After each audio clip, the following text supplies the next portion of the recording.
صرف کہانیاں نہیں، حقیقت کی تلاش، تاریخ، راز اور وہ سب کچھ جو اب سے چھپایا گیا۔ دیکھیے وہ جو پہلے کبھی نہ سنا۔ ورلڈ وائڈ ڈاکیومنٹری سبسکرائب کریں اور علم کی دنیا میں قدم رکھیں۔ شاہ جہان، جن کا اصل نام شہاب الدین محمد خرم تھا، برصغیر پاک و ہند کی عظیم مغلیہ سلطنت کے 5ویں بادشاہ تھے۔ وہ 5 جنوری 1592 کو لاہور میں پیدا ہوئے۔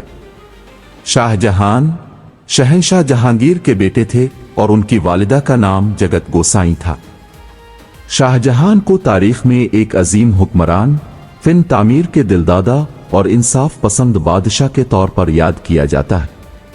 ان کے دون حکومت 1628 تا 1658 کو مغلیہ سلطنت کا سنہری دور کہا جاتا ہے۔ اس زمانے میں سلطنت نہ صرف وسیع ہوئی بلکہ معیشت، ثقافت اور فنون لطیفہ کو بھی فروغ ملا۔ شاہ جہان کی سب سے بڑی پہچان ان کی تعمیر کردہ شاندار عمارتیں ہیں۔ ان میں سب سے مشہور تاج محل ہے، جو انہوں نے اپنی محبوب بیوی ممتاز محل کی یاد میں تعمیر کروایا۔ یہ عمارت آج بھی محبت کی علامت سمجھی جاتی ہے اور دنیا کے عجائبات میں شمار ہوتی ہے۔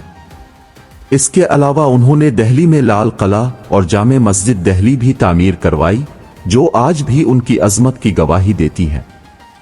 شاہ جہان کا دور امن و خوشحالی کا زمانہ تھا، لیکن ان کے آخری ایام مشکلات سے بھرے ہوئے تھے۔